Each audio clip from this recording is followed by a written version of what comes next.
War is hell. It causes havoc and destruction, loss of life, displacement. And that's just on the front line. What about the broader population?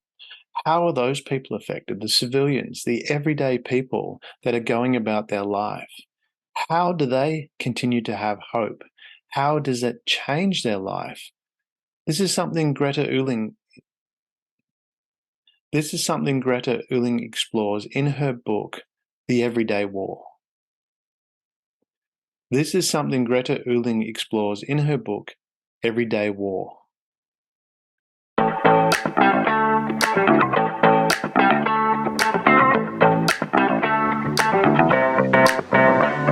Welcome to Share.Care, an all-inclusive community sharing experience, strength, and hope to create strong, healthy, and inspiring relationships.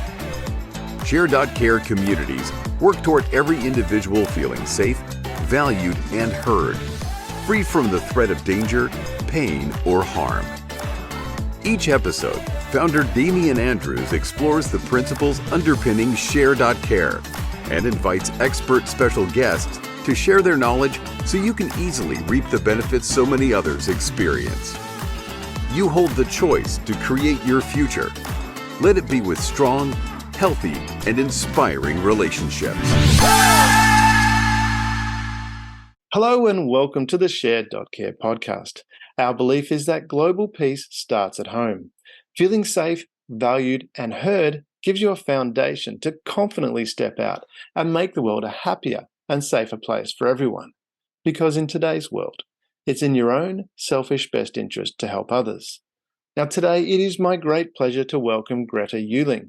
Greta began her career working directly with refugees, helping them find work in the United States. She became a consultant for the UN High Commissioner for Refugees, and in helping refugees, Greta travelled and worked in many regions globally.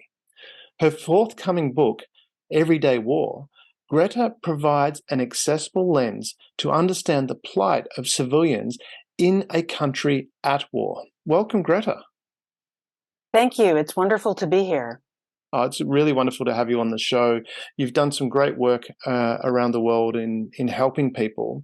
Do you want to take us back in time, jump in the Wayback Machine? Now, you probably remember there was a DeLorean that Doc Brown invented, and when you hit 88 miles an hour, you could go back to any time you wanted. Do you want to jump in that and hit 88 miles an hour and take us back to what started you on this journey and what drove you and what challenges did you overcome to do what you're doing now? Yeah, I'd love to. I would like to go back to kindergarten because I grew up in a very diverse environment, a very diverse school environment. Mm-hmm. Our house, I went to grade school with the children of graduate students at the University of Wisconsin-Madison. So students from all over the world sat next to me, became my friends, invited me into their homes.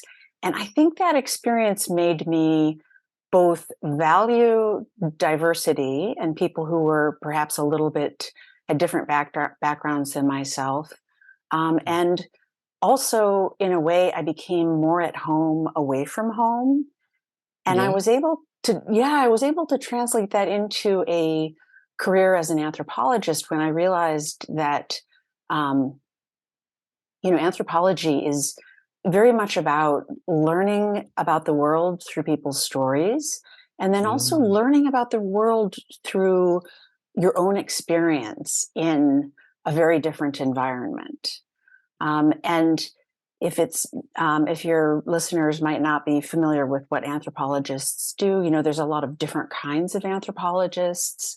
You might think first of bones, but actually I'm a cultural anthropologist, so I work with contemporary living people and study about their present day culture, their present day ways of lives. And what anthropologists do is really step outside of their familiar world and into other people's lives as a way of understanding it from within.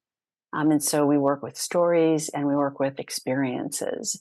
And those methodologies really resonated with me based on my childhood growing up in that very, very diverse environment. Wow, that's amazing. Did you find when you were growing up with the diverse range of people around you, that created, an additional awareness, but also a familiarity, if I can speak. English is my second language. I don't have the first one.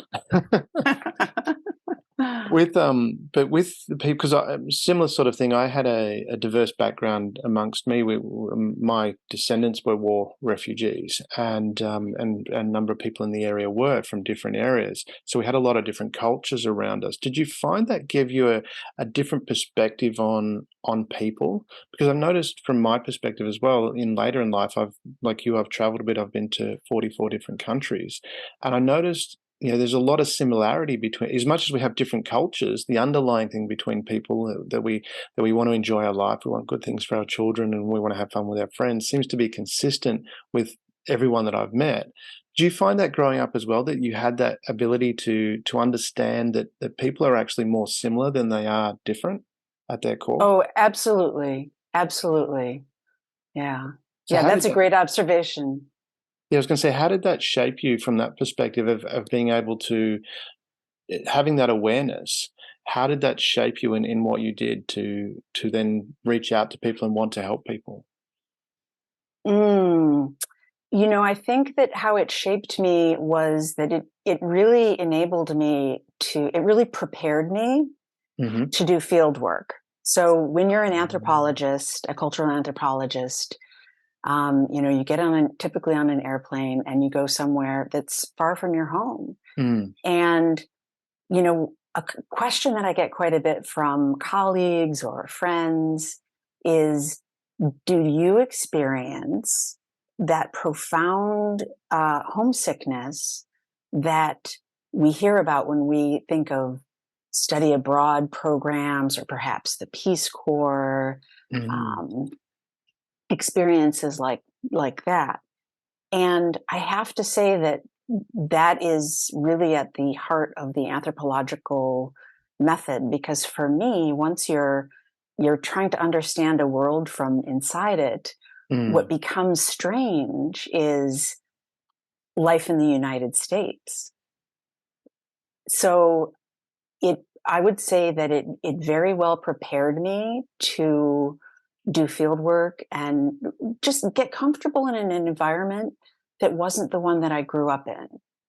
And so as a result of that experience, I'd often come home from my field work and start noticing things about the United States that I'd never noticed before, right? Because they were different than my field site in Ukraine. Yeah. Is that something from when you're looking at that experience, where, because we grow up and it's often said that we have all these wonderful things around us where we grow up and we don't see them. We tour other areas but we miss all those wonderful things. Do you think having that broader experience of actually traveling out and into different areas gave you a greater appreciation for what you have at home? In some ways, yes.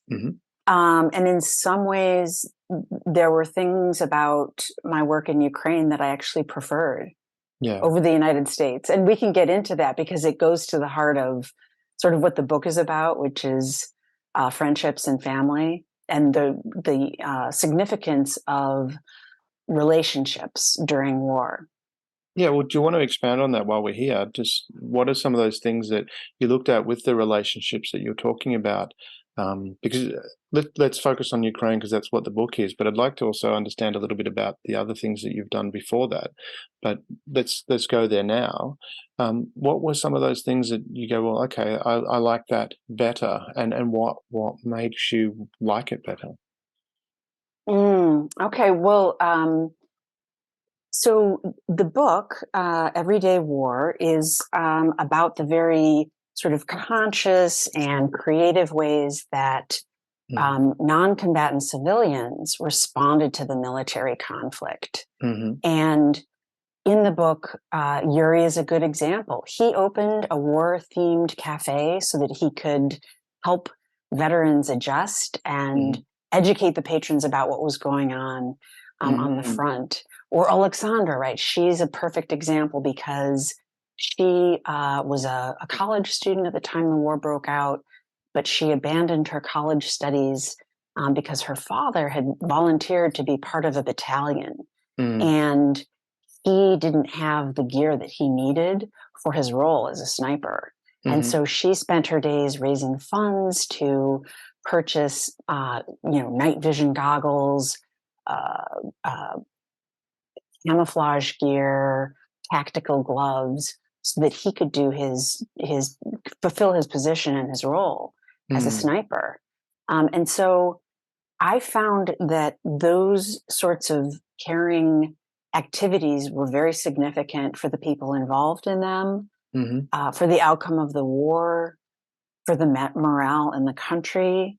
And then, I became very motivated to write this book as opposed to another book when I realized that conventional stories about war are incomplete. Most of the literature on war and conflict treats relationships, personal relationships in particular, as tangents or backdrops, right, to the real action. Yeah. But that wasn't what people were telling me was most important to them, right? Yeah. They told me pretty unequivocally that what really tore them up was the way that their friend and family relationships were being affected. So, it's a cliche that war is hell, right? That's the cliche about war. But what kind of hell is it? And what my research revealed was that, when war became hell, it was a kind of hell in which you couldn't call your parents because they were on a different political side. Right. Right. And we can say more about, relationships, but the stories I started to hear from people really guided me in that direction towards what was most significant to them. For example, 65% of the people that I interviewed, and I did about 150 interviews, told me that they had lost friendships. When you say they lost friendships, was that because someone had died or people had got displaced and they no longer connected with each other anymore?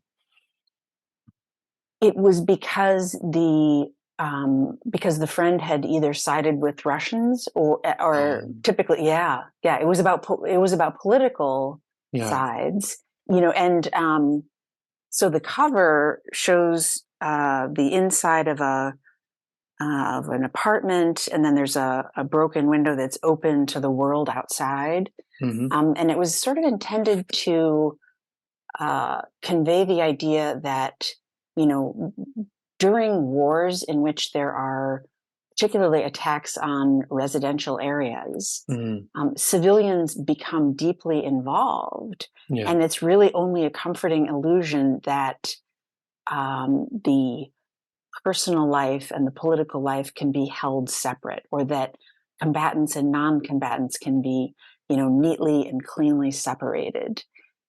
And so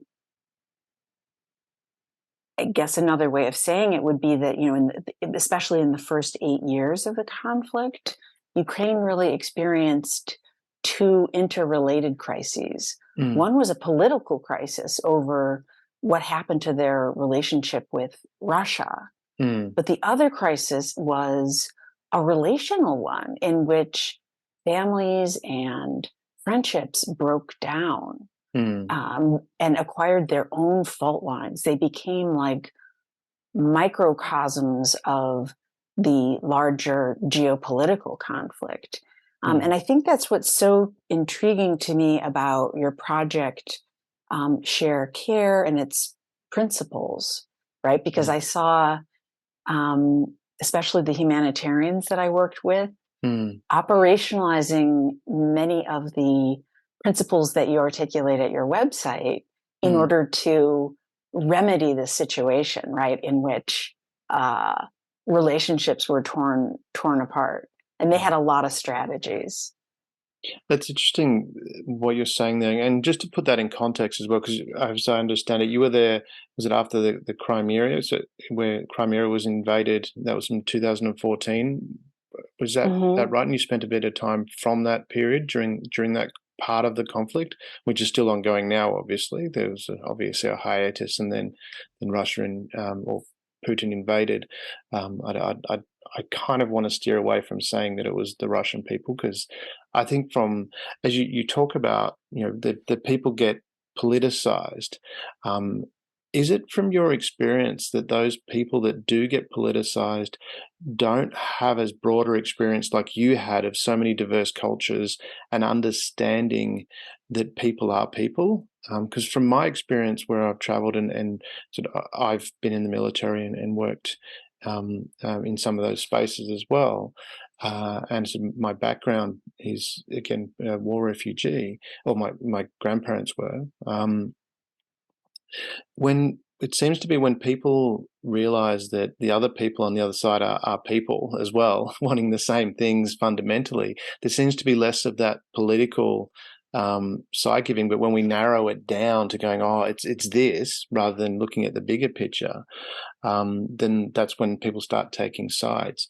Is that something that you encountered when you were over there as well? When people were talking about, okay, I've lost friends because they've gone to this other political view and we can't talk anymore. Is it because they've lost that deeper sense of how we connect as opposed to just focusing on the surface issues? I think that they there's like so many variables that feed Mm, into the loss of a friendship. I mm, think that the most important thing to remember, and one of my central takeaways, is that when we think about war, we think about destruction, we mm, think about death, we think about loss, and paradoxically, in the most inhumane conditions of war, mm, people don't lose their humanity. In fact, mm, what I found was that they often gained it in new ways. A mm, perfect example of that is a woman who I spoke with in the city of Kherson, which is sort of in the southern part of Ukraine. And she mm, told me how she didn't want to leave the war zone because she had just completed a remodeling of her home, and it was beautiful. mm. She had beautiful furniture. She Lovely. had wonderful fixtures, a new Mm, washing machine. And then um, she had an experience on the street in which actually it was somebody that she didn't even know was injured by a mortar mm, attack. mhm, And it so profoundly shaped her thinking about what's truly important in life.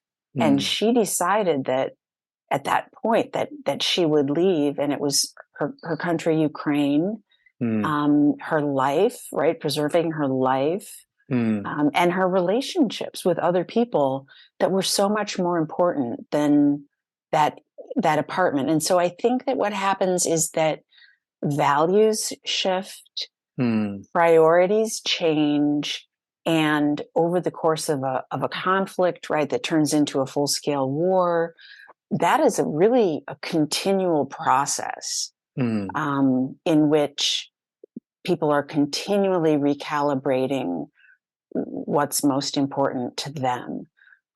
Another really good example of this recalibration would be a woman who asked me rhetorically, she was talking about how relationships had to be reconfigured to mm. cope with Yeah. the military conflict. And she said, you know, I was faced with the question, should I go and cook in the shelter for the internally displaced people down the street, Mm, or should I stay home and cook for my family? yeah. And people were continually adjusting their decision making and their priorities on those topics. Yeah, because I think people don't really understand. Certainly, it's not portrayed that way, and we're indoctrinated by action movies as well. That when there's a war, there's a front line, and even on the front line, it's not constant battling all the time. There's some action, and then there's a lull. There's a lot of lull in between things happening, and then on top of that, to enable that front line to happen, there's so much logistics in the background where the people of the country are supporting it. And when we saw that when just recently when Russia the Russian troops first went into Ukraine and the second part of this war, where there was people all around the country making Molotov cocktails and things like that, and coming together and, like you were saying, changing what they were doing. Is that, how did you find that affected the relationships? And because you say it's not necessarily a bad thing that people actually pull together and find a new sense of peace and purpose. How do you think that happens when we're dealing with all these, which would be very horrific things to do? I mean, making Molotov cocktails that are intended to kill somebody is not, it's very, it weighs heavily. How do people maintain a sense of peace and purpose in those environments, do you think? That's a really great question. And you mentioned early on that we're conditioned to thinking about war in terms of action films.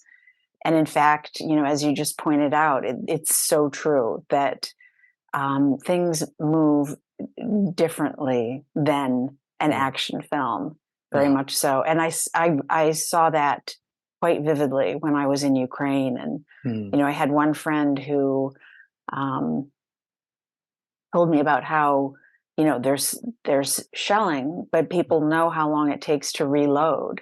And so they use the time that it takes for the Russian forces to reload to cross the street and buy bread or milk. Yes. Right. It has a different pace than people might anticipate. So I'm glad that you mentioned that. And then in terms of the Molotov cocktails, I'm also interested that you mentioned that, because I think I've thought about those Molotov cocktails myself quite a bit. And they too are a perfect illustration of everyday war, right? The ways in which non-combatant civilians become engaged in very conscious and strategic ways once the conflict has transcended those boundaries of being a distant front. And so I think that actually the current invasion in 2022 amplifies the book's core insight that civilians are absolutely crucial in contemporary wars. But to answer your question about how do people think about those Molotov cocktails, I really saw two ways of coping with the military violence. One way had to do with a normalization, if you will, of the conflict, where after a certain point, the sound of distant rumbling, battle is, as my friend Kirillo put it, it becomes like rain and sunshine. You needed to fall asleep. If you didn't hear the sounds of battle, you wouldn't be able to sleep. That's your new normal, right? So there is a habituation to the military conflict that takes place for the people who live very close to it. But at the same time, there's this other way of coping, which has to do with becoming, increasingly concerned about the people who are in that state, right? The people who seem to have stopped caring for themselves. And so that's another reason that I chose to focus on relationships in this book, because people talked about like these ethics of care in which they really had to, they couldn't rely on formal rules or formal ethics anymore. And they had to decide for themselves what was right. Yeah. And so my research found that people in that situation began showing levels of care and responsibility for others that they at least characterized as completely unprecedented. Mm. Right. So it's part of that larger shift in values. How do you think from that perspective? I mean, when we look at the history there, and I mean, it was part of the Soviet Union with a communist government, and then when the Soviet Union fell, it broke away, and I'm not 100% up to all the details of the transition, but it moved towards a democracy where people had freedom. And I understand, from people that I know coming from countries that have very strong autocratic leaderships. I have a number of friends that have come out of those countries, how they talk about the difference between having the freedom to actually not fear that if you're going to do something, you're suddenly going to be taken away or arrested or that.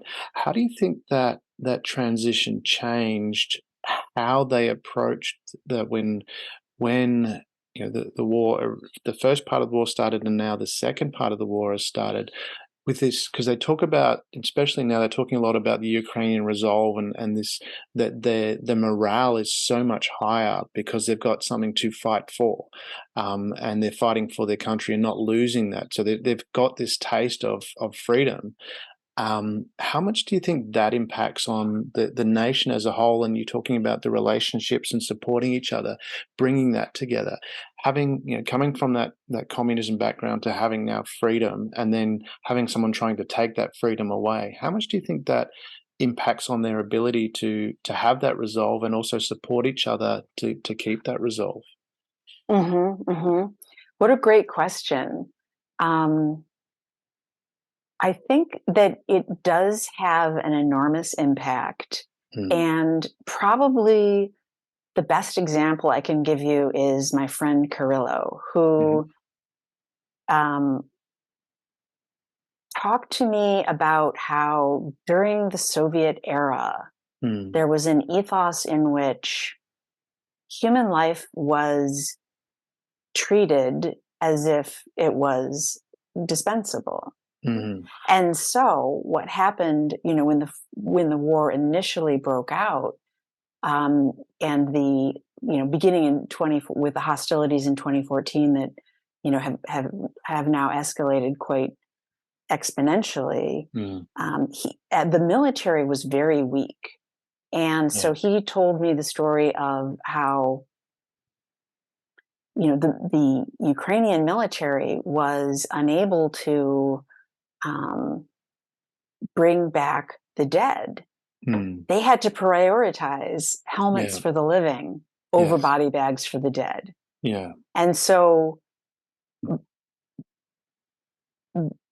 volunteers took up the charge to preserve the dignity of the dead and comfort the bereaved by doing the collection process themselves at tremendous risk to their own lives, driving on mined roads and, negotiating with, armed forces that did not wish them well. But gradually, Carrillo ascribed this to really a large shift in values, like that you're pointing to, in the direction of every single life, living or deceased, matters. And if there are human remains in a field, we're going to return them to a state of dignity and, allow their loved ones to mourn, because every single life matters. And there was a group that arose to take on this challenge, and they were called the Black Tulips. And the Black Tulips formed because they discovered that all over the former Soviet areas, there were unexcavated remains from World War II that had been left behind. And so the Black Tulips gained this huge amount of respect all over the Soviet Union for this work that they were doing to, typically recover medals or insignia. That was pretty much all that was left. But then when the war started, they had this new charge of really working with the people. And from Carrillo's perspective, they took on those risks of going into separatist-held territory, Russian-held territory, because from their perspective, it was the least they could do, right? They couldn't bring their country peace, but they were going to pave the way for at least the loved ones to have a little bit more peace of mind. I love that with the black tulips, because the meaning of a tulip is perfect or deep love, it's fascinating that they call themselves the black tulips, which really shows, well, for me, I'm interpreting. I make up words as well. It's good. I like that. I like that. So English isn't nearly flexible enough. The tulip, I'm interpreting it as meaning that they really valued the life of those people, even to the extent that they would go and get a medal or something like that to respect that person's life and how they had lived their life. I find that fascinating because we talk about, as you say, I wrote down here, human life was treated as dispensable, which was something that they got from the communism that they grew up under. And it's I find that really fascinating when I'm looking at the world history, and I compare that to a country again like Afghanistan, because I'm doing a bit of work there with people there. And when you learn about their culture, we think of Afghanistan as this war-torn, and people from that perspective are, it's all about conflict and fighting. But when you look at the longer-term history, they're actually great humanitarians and very peaceful people. It's only recently that there's been a shift in our perception, but their culture is very much about peace and helping other people. They were actually a crossroads because they're the landlocked country. The crossroads where people travel across, so they actually had quite a bit of diversity as well. And that's where we talk about, and maybe you can expand on that, about the cultural diversity that creates. Does that help create peace? Does that help create an understanding of, okay, we need to deal with that? Because I want to come to another point on that, but let's talk about that part first. Do you think that diversity, when you're looking at the people in Ukraine and the people that were, I would imagine from people that I know anyway in Ukraine, because I have family there, that those families don't have any ill will towards ordinary Russians. They see them as similar people wanting to live a lovely and enjoyable life. Do you think that I'm losing my train of thought here? With that, do you think that diversity, being aware that people are very similar and having that connection rather than having a closed mind, enables you to go, hang on a minute, these people are not my enemy. We're all one humanity.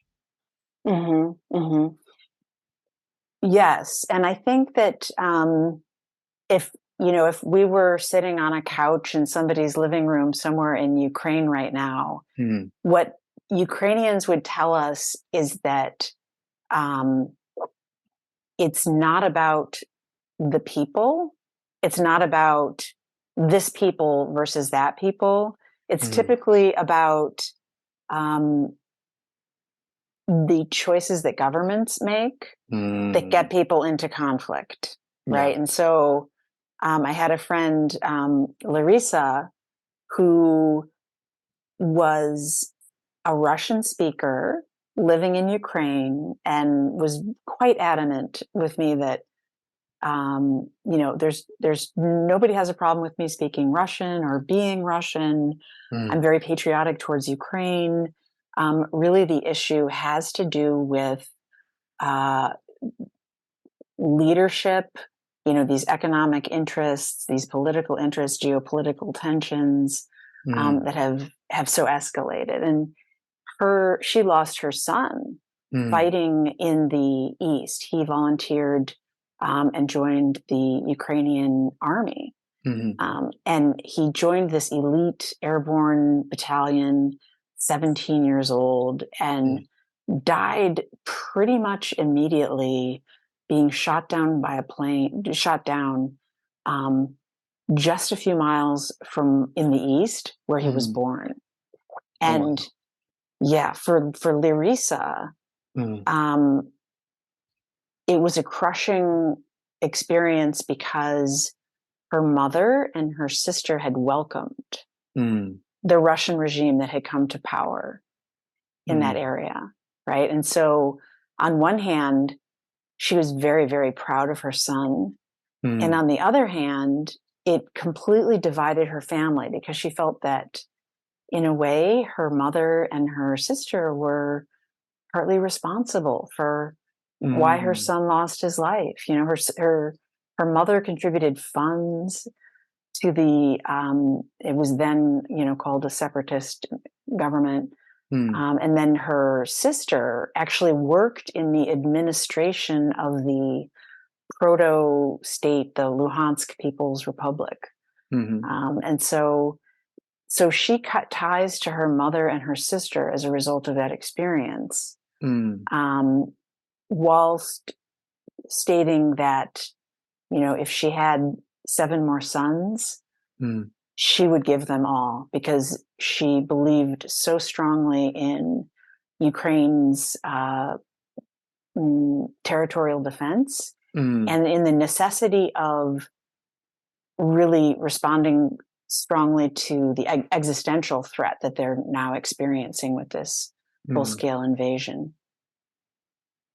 It's interesting that you mentioned that because there's two-part components to that. One is the people were there's a family there that has gone 2 separate ways with 2 separate ideologies, and if you know, but at the same time too, because I was wondering from that perspective, if we put those ideologies aside, and that the people then connected back to where they were, because they were a family. They were a loving. I would imagine they were a loving family, and then, as you say, the government has come up with an ideology, and we're going to do this, and some people have jumped on that, and we've forgotten what it is that really connects us. Is that, you know, something that we can get back to, and how do we get back to that? How can the people, and maybe this is a broader question, can the people say, hey, government, that's not, you know, really who we are. This whole part about where the border lines is not really going to make that much difference in how we relate day to day, or is that just a too naive way of thinking? You know, I think that you make some really important points because Larissa was very clear that she still loved her mother and sister, but she just can't talk to them right now because it's too painful.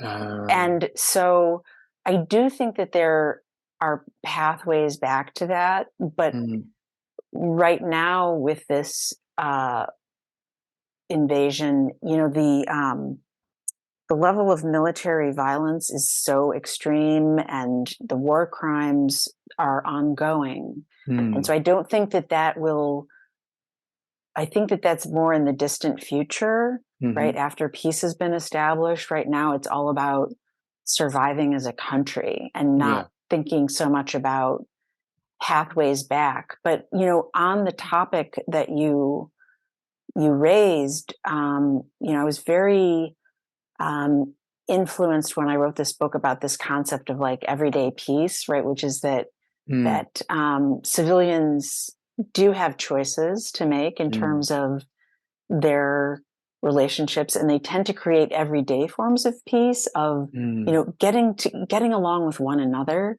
at a very pragmatic level. And I think that that's true, but in Ukraine, that's right now, that's a luxury that most Ukrainians can't afford, right? They're more in the Molotov cocktail. It's a survival state at the moment. Survival, yes. But I guess what I'd also like to say on that topic is that the people that were displaced within Ukraine, and there were, at one time, there was 7 million of them. Some of them have gone back, but quite a large displaced population, quite a large refugee population. There were humanitarians and different NGOs working with those individuals quite intensively to work through the trauma that they had experienced and, the issues that we've been discussing. And interestingly enough to me, some of the techniques that they utilized, and this actually didn't make it into the book. I have a lot more material on this topic that there always is. Get to someday. But they used American positive psychology, like Seligman. They used nonviolent communication, Rosenberg's nonviolent communication. Okay.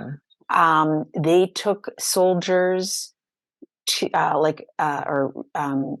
demobilized soldiers. They used camaraderie and nature with them. So in an environment where it's not traditional to speak one-on-one with a therapist, what they found was very effective was putting people who may have been feeling isolation or depression, any of those things, putting them together, getting them out of the cities, getting them into nature, into environments in which they could really actually just bond and be social.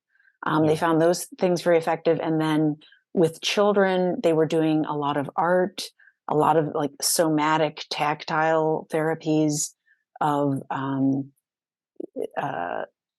for example, creating a doll out of tinfoil, right? It's so, it involves all of the senses, touch with the foil, sight, the crinkling sound of the foil. And they found that, children that had literally stopped talking because they were so traumatized began to regain their facilities with all of these innovative techniques that they were utilizing to really keep the doors open to mental health, future peace, interpersonal peace, all of those things. They're working very diligently and also very creatively, I have to say. Do you think part of the reason for doing that, to the extent that they've done it, was that shift again from human life is dispensable to all human life has value? Do you think that was part of that shift? That shift was also part of that drive to actually go to these lengths to help people recover? It was, and I can tell you that for many people, it actually involved a career shift. Right. For example, Carrillo, before he was a humanitarian, was a business person. Yeah.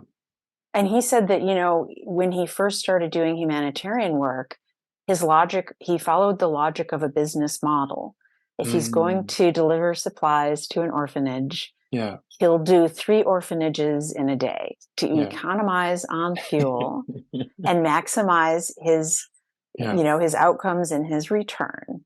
And then one day he was going about his business like strategy towards humanitarianism. And there was a person that he cared for very much in the occupied territory who actually passed away when Carrillo was delayed. And he said that prompted a complete and total shift in his outlook on life. And that for him, that was the turning point where every single life matters all of the time. And Carrillo developed a way to bring insulin, which at the time the authorities in those breakaway republics had not been able to provide. He found a way to provide children with the insulin. And so to be clear, he's driving from Ukraine into Russian-controlled territory because they're children, right? And he cares about the children regardless of who their parents are, what their government is doing. And that is really, it's one of the values that I sense on your Share Care website too, right? Like responsibility is a value, Yes. empathy is a value, Yes. respect is a value. And I saw those values in action Yeah. in Ukraine every single day. I'm interested to hear more about how because your book is really about, as you say, the everyday war and how it affects people, and that it's not necessarily a bad thing in the way that it affects the civilian population. So, and this is where I want to come back to, from my experience. Well, it wasn't my experience, but my grandparents' experience. When my grandmother was, I think she was 15. It was 15 or 16. She was abducted off the street by Nazis and taken to a labor camp, and had to do all sorts of things. And being a young lady, no doubt, was treated pretty poorly in whatever way. She never talked about that. Um, but she always had this wonderful attitude towards life, and if you asked her how was she, the response was always the same. She would always go, "I no complain," and had this big smile on her face, and she was always doing things to make other people feel good, and looking after people and going to great lengths at her own sacrifice to help other people. And my granddad was very similar in that regard as well, although we never found out what had happened until after he died, because he was kind of, when they came out here as refugees, somehow he ended up being one of the lead, or certainly what he said was followed, and he would never allow anyone to talk about the war, certainly not in front of ladies. He said, from what we understood, it was not something that they should experience. But after he died, we found out through his friends a lot of things where he'd actually he escaped from 2 concentration camps. He was shot twice, and but he had this, always had the, well, I remember as a child, he always had this wonderful demeanor about himself, or about him, and he, for me, it was always this jovial. He was always had this bright look towards life, and so because that seems to be what the foundation of what your book is about, is how the war affects people in a positive way. It's not just necessarily, and obviously war is something we'd prefer to avoid. I certainly prefer to avoid. I think most people would, but the civilian population grows from that and can grow from that, because I think, from my perspective, certainly a lot of the values that I have came from my grandparents and from their experience with that. Do you want to talk more about how, from what you've experienced with people, how those changes happen? Why do people find this inner light out of those really tragic situations? Because looking at what my grandparents went through, it's horrific, but they always had this wonderful attitude. I've never heard either my grandma or my grandfather complain about anything. Do we need, and also I suppose the second question to that is, do we need to have that tragedy to go, hang on a minute, this is a first world problem, maybe I should stop complaining? Yeah, yeah. Yeah, I'm glad that you described them, because, I certainly met a number of people who had that same outlook on life, that same bright outlook in spite of what they had been through. And I guess, I guess one caveat that's probably really important here is that I was very mindful to do my research ethically in Ukraine. And what I mean by that is preserving people's anonymity, and also taking tremendous care not to cause them any harm or trauma by virtue of speaking to me. Right. So I really focused my research on the people who were not experiencing debilitating psychological challenges as a result of their experiences, but were ready to talk, and in fact, willing, and sometimes sought me out. Yes. And so that's an important caveat, right? Because there are people who are devastated and continue to be devastated. And Yeah. I worry in particular about, the children who, grow up learning, when to flee for an air raid shelter before they learn to, the route to school, or they learn the calibers of weapons before they learn to read, right? I worry about those children. And I think that that trauma is very complex and layered and works its way out in complicated and also very long-term ways. Yes. So with that caveat, I think that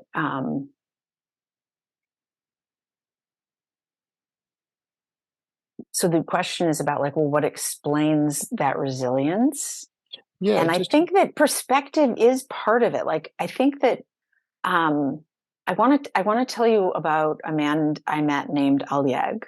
And Oleg was part of a political party that he described as being on the, sort of on a pretty, one end of the spectrum.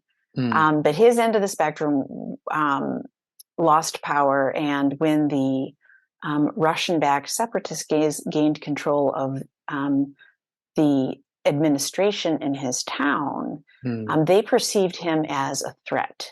And they wanted to eliminate him from even just like influencing people in any possible way. And so one morning he opened the door to his apartment, and there are four men in civilian clothing, but with balaclavas over their face, with the St. George's ribbon noting that they were from Russian Federation pinned on their lapels.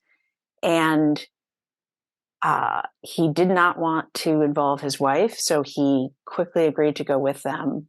But as soon as he was in his yard, he decided to flee and run away. They shot him in the back. Threw him in the local jail, where he remained for about a month. Receives medical treatment for his wounds. Eventually, they decide that it's probably too expensive to keep feeding him. Their administration is secure. Perhaps he is perceived as a little bit less of a threat. And so they let him go unconditionally. He is immediately put on a train by a human rights group to the other side of the country. And that is where I meet him and I speak to him. And I was talking to him about a whole range of topics. And he said, I'm only glad to speak with those people. I bear them no malice, right? They're people. And I talk to them all the time.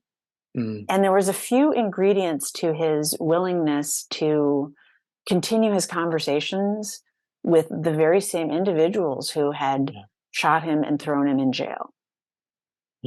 One of those factors was that he hoped, at least, to go back to that town. And he knew that those people would be his future neighbors. Perhaps they're, who knows who they would be to each other, but they would be his future community members. And so he wanted to preserve his good relations for that purpose. There was another variable in him watching politics very closely and suspecting that these individuals' politics might change over time. So he did not equate the people with their politics. He saw that as a separate issue. They were operating from a certain set of interests. Those interests would be likely to change, and he would just have to see how that went in the future. So that was another variable. There was separating the people from the politics. And then another variable that was very important was that he was a religious believer, and he did not feel that it was his role to seek vengeance or punishment for what they had done to him and his family and his home.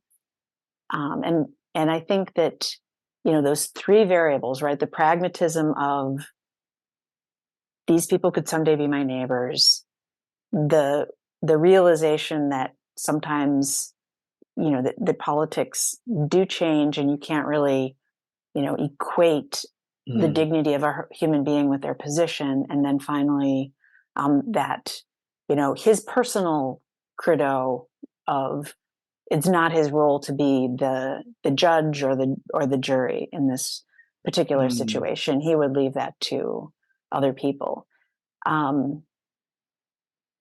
Yeah. That's really interesting. He had a hope for the future.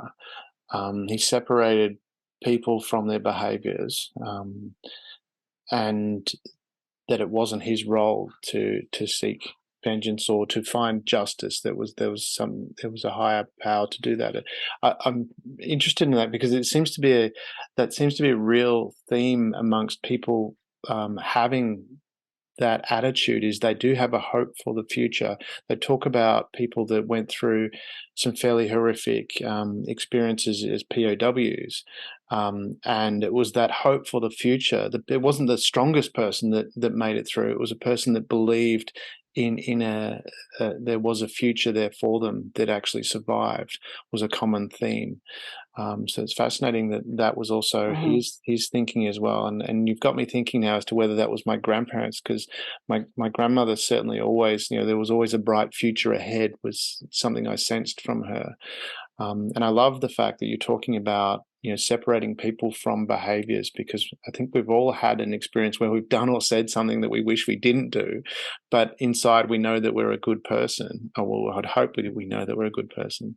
And that he was able to distinguish that in others. I know, I have a negotiation course that I teach corporates, and that's one of the key things underlying that is to separate the person from the behavior. That gives you a different, broader sense of clarity. That's and was that common, that experience with other people as well that you spoke to that had that same attitude? That they had that hope for the future, they were able to separate people from behaviors, or you said people from the politics. And it was. I could give you the example of Alexei in the book Everyday War, and I talk about how he had he had a very difficult experience during the war, and because he was confined to his apartment, and he almost starved to death, and he actually got gangrene and lost part of one leg before he was evacuated, and by a friend. And I met him in a shelter for internally displaced people, not too long after they had amputated the lower part of one leg, and he had that same outlook that was hopeful. And he said, I asked him, so how do you feel about your life here in the shelter, or some such question, right? It was towards the end of our interview. I'd collected a fair amount of information, and he said, it's like in a fairy tale. And at first I thought, oh no, because I thought perhaps he was being sarcastic. He's living in a shelter. He has a bunk bed. Yeah. Right. He's completely reliant on other people to bring food to the shelter. It's a very minimal environment. And he's talking about it being like a fairy tale, right? This is not the Ritz-Carlton. Yeah. But for him, it's a fairy tale because he's been rescued. There's a pot of soup on the stove that smells delicious. His needs are met. His friends cared for him and got him out of his apartment with its shattered windows and its lack of heat and electricity. But, here's my concern. I asked him if he had hope for the future, and he basically said no. No, I don't. I have nothing left to hope for. And I think that is a reality that will need to be really, acknowledged as a result of the conflict, especially now that it has escalated into the scale that it has with these absolutely horrific, crimes against humanity, war crimes. And it's only I think that, you mentioned a little while ago, first world Yes. problems, right? Like in the first world, people are continually on a journey of self-improvement. Mm. And that is such a luxury, right? Mm. It's such a luxury because the pathways that were open to Alexei were not many, right? And he accepted that. And that was sort of the way that I write about it in Everyday War, is that it's important to, acknowledge that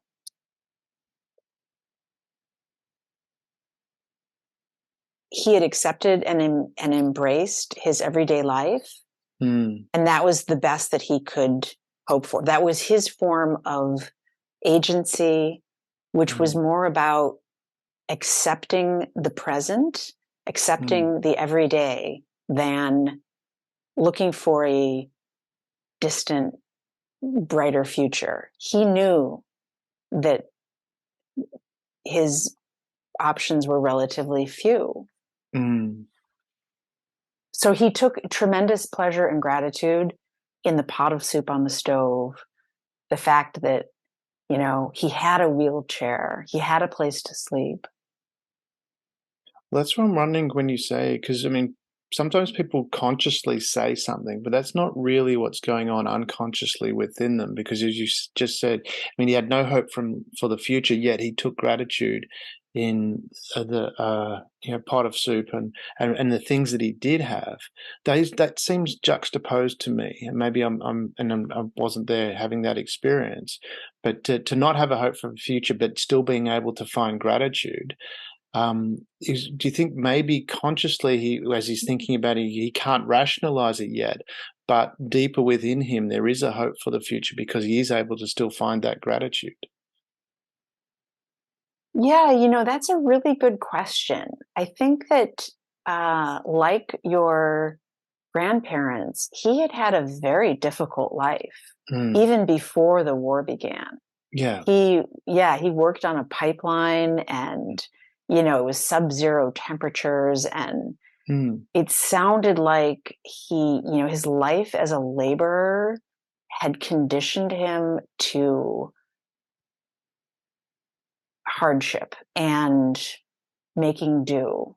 Mm. And so, from relatively speaking, to know that soup is a given, Mm. regardless of, what he's produced in a given day, that's what made it into a fairy tale. Yeah. And I think, another person, I guess it's important to remember, like if we're talking about Ukraine, that, um,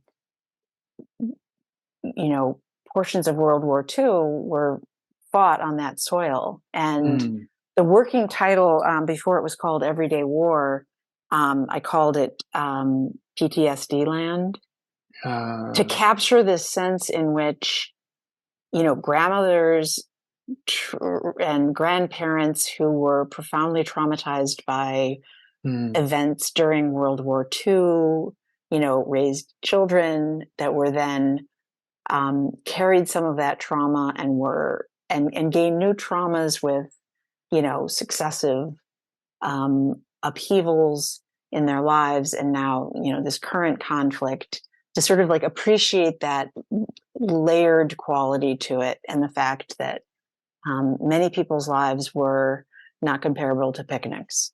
Yeah. And from that perspective, because I want to touch on that before we finish up, is connecting those dots with the sanctity of life. And we're talking about how war affects people, and there is light that people can find in that. And I want to, because I was um, you mentioned World War II, and I want to come back to that as well, because with that sanctity of human life, and with the Nazi Party, when they were trying to wipe out the Jewish population, initially they were rounding people up and shooting them. And that caused so many different psychological problems for people that were doing that. From what I was reading and studying in that area, and that's why the Nazis decided, okay, we need to do something different here, and that's where they started those, obviously very horrible camps and gassing people, because they had so many people that were being traumatized by following the orders to actually shoot them, and it was becoming a problem for the morale within their own group of people. So when we look at that, is there just a natural wanting, or we do value the sanctity of life, and it gets, we allow it to, and I'm going to say allow because I think we have control over ourselves. We can. There was a number of people that decided to move on, or just that they weren't going to do that. Do you think that we do have this natural value and for the sanctity of life, and it sometimes gets lost, and that's what the people were finding in those war spaces? They were actually getting in touch with what we have is this natural desire to protect life, for life to move forward. I do, and I think that when I asked people about their motivation, they would often say, well, it was the least I could do. Or they might say something like, it was the right thing to do. Yeah. However, there's another element there, because oftentimes there were things that they did without a great deal of thinking at all, because it came naturally. So you're on your way home. Right. You're on your way home from grocery shopping. You've got bags of groceries. Your time between, various forms of artillery fire is very, very limited. Child in tow, groceries in the other hand. There on the pavement is a man that you recognize because you think he lives in your building, but you're not quite sure who he might be. And he's injured. Yeah. And so this is an actual scenario that one woman described to me. She said, you know what? My child bent down and said exactly what she needed to say to him, which was, like, Grandpa, stay with us, Grandpa. And she, it wasn't, they did it because it wasn't a question that they had the opportunity to evaluate extensively with their rational mind. Yeah. Right. They did it because it was right in front of them. And that was the choice that they made. So she put down her packages. They helped him to safety. He got inside the building. He thanked them later. And I think that those are all important stories that I tell in the book because, well, in part because, so much of the media coverage is surprised at Ukraine's resilience. And I'm less surprised because I've seen it for so long. Yeah. And I feel like we should shift our perspective towards one in which we say, yes, of course they're going to defend their country, and of course they have these deeply held values of respect and empathy and humanity. And it's less of a surprise, I think, if we shift our focus a little bit. Yeah, I love that. So the book, Everyday War, where do people find that? How can they get hold of it? How can they reach out to you? Can you just share those details? We'll put them in the show notes, of course, as well. But do you want to share those details, please?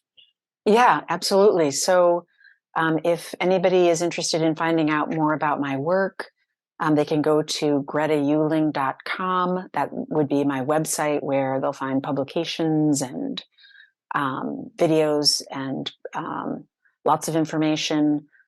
They could also follow me on Instagram. My Instagram is Greta.Uehling. And in terms of purchasing a copy of Everyday War, The Conflict Over Donbass, Ukraine, that can be done either at the Cornell University Press website. They can order it directly, or it's available pretty much anywhere books are sold. Any of the online book sellers, they'll find it there either by typing in my last name or by typing in the title Everyday War. And there is also an audio version if their preference is for audio over print. Love that. And before we go, Greta, do you want to share with your? So told me my English is my second language. Do you wanna? That's. Would you like to? Would you like to share some of your key wisdom or key takeaways that you would like people to take away from this and from your book? What is the key thing that us first world people, let's put in that category, should take away, and how do you think that should affect our life? If we were to take away the learnings that you learned from Ukraine and you've put into your book. Mm-hmm. I think to state it like as clearly and unequivocally as I possibly can, that civilians matter for war, and research in peace and conflict studies shows that the interpersonal ruins may be more difficult to rebuild than cities in rubble. So we need to attend to those civilians, both for the sake of the civilians themselves and the sake of the war. Civilians matter, right? They matter for the success of military efforts. We see that in Alexandra's assistance to her father with the tactical gloves. They matter for survival. We see that in terms of the provisioning, right? The delivery of supplies and camouflage nets that ordinary people delivered to areas that needed them. We see they matter for the dignity of the dead, right? We see that with the black tulips attending to the fallen. They matter for the peace of mind of the people who are bereaved, and ultimately, they matter for the prospects of peace that is sustainable. So I hope that relationships, personal relationships, become more tightly integrated into studies of war and conflict in the future. And I guess the other thing I would add is that, the violations of humanitarian law going on around the world, in which residential areas essentially become targets, are not unique to Ukraine. And so I see this as something that has relevance outside of Ukraine as well as within it. Wonderful. That's just Greta Uehling, it's been so wonderful having you on the show. You so much knowledge and a great cause that you're sharing as well, bringing awareness to something that doesn't have a lot of notoriety. That there are civilians in there, and they're critical to the war, and also where we go from after the war and how we bring people back together and rebuild from that. I love the work that you're doing. Thank you very much for being on the show. Thank you for having me. Thank you for being part of the Share.Care community and helping people around the world prosper. You're creating a bigger pie for everyone to share. The more people contributing to the world being a better place, the better the world becomes for others and for you.